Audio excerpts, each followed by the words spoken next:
Hello friends, आज हम जानेंगे कि सॉल्ट लैम्प या फिर रॉक सॉल्ट या फिर नमक के पत्थर के क्या बेनिफिट्स होते हैं। आपने बहुत सारे वास्तु एक्सपर्ट्स को देखा होगा या सुना होगा कि वो सजेस्ट करते हैं कि नमक का पत्थर घर में रखें या फिर ये रॉक सॉल्ट लैम्प घर में रखें या फिर सेंधा नमक घर में रखें, उसके क्या बेनिफिट्स हैं। एक्चुअली क्या है, सेंधा नमक जो है बहुत ही पॉजिटिव माना जाता है। नमक का पत्थर जिसे कहते हैं वो बहुत ही नेगेटिविटी को दूर करने के लिए हमें बहुत हेल्प करता है। ये कोई भी यूज कर सकता है, इसको ये कोई पर्पस नहीं है कि ये सिर्फ नेगेटिविटी के लिए है। अगर घर में कोई बुरी नजर है तभी यूज करना है, इसको किसी भी चीज के लिए यूज कर सकता है। जैसे कि घर में लड़ाई झगड़ा बहुत होता है, सास बहू की लड़ाई तो एक कॉमन है, हस्बैंड वाइफ की लड़ाई एक बहुत ही मोस्ट कॉमन थिंग्स है। बट आपको लगता है कि बेमतलब की लड़ाइयां हो रही हैं। हमें कई बार ऐसी फीलिंग आती है कि बहुत ज्यादा नेगेटिविटी इस घर में हो गई है, जब से इस घर में आए हैं या इस ऑफिस में आए हैं या इस कंपनी में आए हैं तब से नेगेटिविटी है। तो आपको अपने घर में नमक का पत्थर रखना चाहिए। अलग अलग फॉर्म में आता है, या तो आप इसे एक ग्लास बाउल में, छोटा सा एक ग्लास बाउल लीजिए, शीशे का कटोरी जिसे कहते हैं, उसमें आप सेंधा नमक भर के रख सकते हैं। अपने घर के हर कोने में भी रख सकते हैं, या फिर पर्टिकुलरली जिस जोन में प्रॉब्लम है, जिस रिलेटेड प्रॉब्लम है, इसका वास्तु एक्सपर्ट से ही आपको पता लगेगा कि आपको कंसर्न क्या है।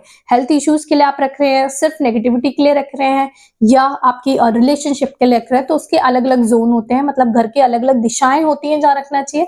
बट कॉमन अगर आपको नहीं पता है तो आप घर के हर कोनों में भी इसको रख सकते हैं, घर के चारों दिशाओं में भी आप इसको रख सकते हैं। नमक की कटोरी में सेंधा नमक लेके आप इसे कुछ कुछ टाइम पे चेंज करते रहें।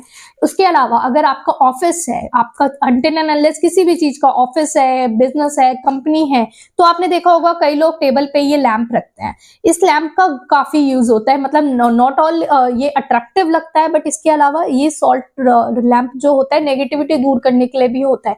तो फॉर एग्जाम्पल, अगर हमारे पास कोई क्लाइंट आ रहा है या हमारे पास विजिटर्स आ रहे हैं और हमें लगता है कि हमारे पास नेगेटिविटी से हमें दूर रखने के लिए हम क्या कर सकते हैं, तो हमें ये रखना चाहिए। सामने वाले को लगेगा ये बहुत अट्रैक्टिव है, बट ये नेगेटिविटी के लिए भी हमें हेल्प करेगा। तो इसको आप इसको एक लैंप फॉर्म में भी रख सकते हैं। इसके अलग अलग फॉर्म्स भी आते हैं, छोटे से लैंप भी आते हैं जिसको आप स्विच बोर्ड में लगा सकते हैं। ये ऐसे रॉक लैंप भी आते हैं जिसे आप अपने टेबल पे रख सकते हैं। इसको आप अपने घर के ड्राइंग रूम में रख सकते हैं जहाँ पे गेस्ट का आना जाना ज्यादा लगा रहता है। इसको आप अपने बेडरूम में भी रख सकते हैं। तो जिस भी तरह की नेगेटिविटी है आपको दूर करनी है, पॉजिटिविटी लाने के लिए, नेगेटिव वाइब्स को हटाने के लिए, और उसके अलावा घर में वास्तु दोष है, नेगेटिविटी घर में है, आपको लग रहा है कि आप कुछ नहीं कर पा रहे हैं, तो ये बहुत सिंपल रेमेडी है नमक का पत्थर। इसको आपको अपने घर में रखना चाहिए और आप इसको हर कोई को इसको अपने घर में रखना चाहिए। टाइम टू टाइम आप नमक का, अगर नॉर्मल नमक का अगर आप घर में बाउल में रख रहे हैं तो उसे टाइम टू टाइम चेंज करना होगा। बट अगर आप लैंप रख रहे हैं तो आप ये परमानेंट सॉल्यूशन है। थोड़ा कॉस्टली आता है बट ये बहुत हेल्पफुल होता है, तो आप ये सब रख सकते हैं। अगर आपको ये बाय करना हो या इससे रिलेटेड कोई भी कंफ्यूजन आपको रहती है तो आप मेरे से कमेंट बॉक्स में आके मुझसे पूछ सकते हैं, मुझे मैसेज या पिंग कर सकते हैं, और इससे रिलेटेड मैं आपको और भी डिटेल्स आपको आगे बताती रहूंगी आपके वीडियोस में। मेरे साथ बने रहिए, मेरे चैनल को लाइक एंड सब्सक्राइब करना ना भूले। Thank you so much.